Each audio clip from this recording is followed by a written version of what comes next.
இன்னைக்கு நம்ம எங்கே வந்திருக்கோம்னு பார்த்தீங்கன்னா இடன் வாட்டர் ஃபால்ஸ் தாங்க வந்திருக்கோம். இந்த வாட்டர் ஃபால்ஸ் எங்கே இருக்குன்னு பார்த்தீங்கன்னா ஆந்திராவில் இருக்குது. சித்தூர் டிஸ்ட்ரிக்டில் நாராயணவனம்ன்ற ஊரில் இருக்குது. இது தொட்டிக்கோனா ஃபால்ஸ் அப்படின்னு சொல்லுவாங்க. வாங்க இது ஃபால்ஸ்குள்ளே என்னென்ன இருக்குன்னு போய் எக்ஸ்ப்ளோர் பண்ணலாம். இந்த வாட்டர் ஃபால்ஸோட என்ட்ரன்ஸ் ஃபீ வந்து பார்த்திங்கன்னா ஒரு ஆளுக்கு 20 ரூபாய் சார்ஜ் பண்ணுறாங்க. என்ட்ரன்ஸ்லேயே வந்து குழந்தைங்களுக்கு ப்ளே ஏரியாலாம் இருக்குது. நம்ம ஃபால்ஸ் ரீச் பண்ணுறதுக்கு இன்னும் 250 மீட்டர்ஸ் நடக்கணும். வாங்க உள்ளே என்னெல்லாம் இருக்குன்னு பார்த்துட்டே போகலாம்.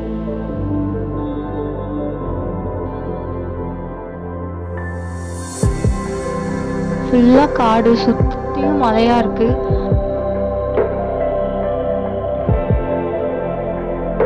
நம்ம இன்னும் கொஞ்சம் தூரம் நடக்கணும் போல். நடக்கிற பாதையே வந்து ஃபுல்லாக கல் அந்த மாதிரி தான் இருக்குது. ஒரு ஷார்ட்டான ட்ரெக்கிங் எக்ஸ்பீரியன்ஸ் வந்து இந்த தொட்டிக்கோனா ஃபால்ஸ் வந்தால் இருக்கும். அங்கங்கே நிறைய சிட் அவுட்ஸ் வச்சுருக்காங்க. கொஞ்சம் குட்டி குட்டி பிளேஸில் வந்து நிறைய சிட் அவுட்ஸ் இருக்குது. நம்ம ஃபேமிலியாக வந்து இங்கே உட்காந்து சாப்பிட்டு என்ஜாய் பண்ணுறதுக்கு ஒரு நல்ல ஒரு ஸ்பாட்டாக இருக்கும். பிக்னிக்லாம் பிளான் பண்ணுறவங்க, ஒன் டே பிக்னிக் பிளான் பண்ணுறவங்களாம் இந்த மாதிரி வாட்டர் ஃபால்ஸ் போய் என்ஜாய் பண்ணலாம். வாங்க இன்னும் கொஞ்சம் தூரம் நம்ம நடக்கணும் ஃபால்ஸை ரீச் பண்ணுறதுக்கு. இன்னும் ஒரு 5 மினிட்ஸில் நம்ம ரீச் பண்ணிடுவோம்னு நினைக்கிறேன். சுற்றி ஃபுல்லாக வெறும் காடு தாங்க. எந்த பக்கம் திரும்பினாலும் ஃபுல்லாக மலையும் மரமுமா மட்டும்தான் இருக்குது. இந்த சுச்சுவேஷனில் ஒரு மழை பெஞ்சால் செம்மையாக இருக்கும். ஒரு நேச்சுரல் சீனரியோட மைண்ட் ரெஃப்ரெஷிங்கான ஒரு பிளேஸாக இது வந்து இருக்கும். யாரெல்லாம் வந்து மைண்ட் பீஸ் தேடிச்சிருக்கீங்களோ அவங்க இந்த மாதிரியான பிளேஸ்லாம் வந்து பாருங்கள், ரொம்ப அழகாக இருக்குது. நம்ம ஃபால்ஸ் வந்து ரீச் பண்ணிட்டோம். தண்ணி சத்தம் இங்கேயே கேட்க ஆரம்பிச்சிருச்சு. இப்போ கொஞ்சம் வெயில் காலம்ன்றதுனால தண்ணி கொஞ்சம் கம்மியாக வருது, இல்லைன்னா வெளியில் வரைக்கும் போகிறது தெரியும் அப்படின்னு சொல்கிறாங்க. வாங்க நம்ம ஃபால்ஸை வந்து நம்ம ரீச் பண்ணிட்டோம்.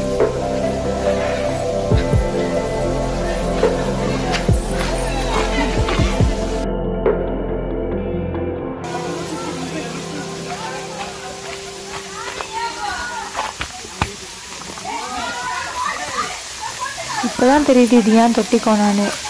சின்ன ஸ்விம்மிங் பூல் ஏரியா மாதிரி இருக்குது, அதுதான் இப்போ தொட்டிக்கோனான்னு பேர் வச்சுருக்காங்க. இந்த ஸ்பாட்டில் ஃபேமிலியோடு வந்தோன்னா குழந்தைங்க எல்லோரும் குளித்து என்ஜாய் பண்ணுறதுக்கு ஒரு நல்ல ஸ்பேஸாக இருக்கும்.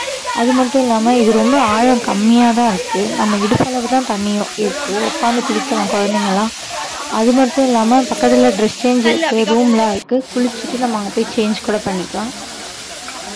குழந்தைங்க ஃபேமிலியோடு வரவங்க நல்லா என்ஜாய் பண்ணுறதுக்கு ஒரு சூப்பரான ஸ்பாட்டுங்க இது. இந்த வீடியோ உங்களுக்கு பிடிச்சிங்கன்னா மறக்காமல் பசங்களை அப்புறம் யூடியூப் சேனலுக்கு சப்ஸ்கிரைப் பண்ணுங்கள், லைக் பண்ணுங்கள், ஷேர் பண்ணுங்கள், கமெண்ட் பண்ணுங்கள். இன்னும் உங்களுக்கு இந்த மாதிரி என்னென்ன இடன் ஃபால்ஸ் தெரியுன்றதில் கமெண்ட் பண்ணுங்கள். நம்ம போய் எக்ஸ்ப்ளோர் பண்ணலாம்.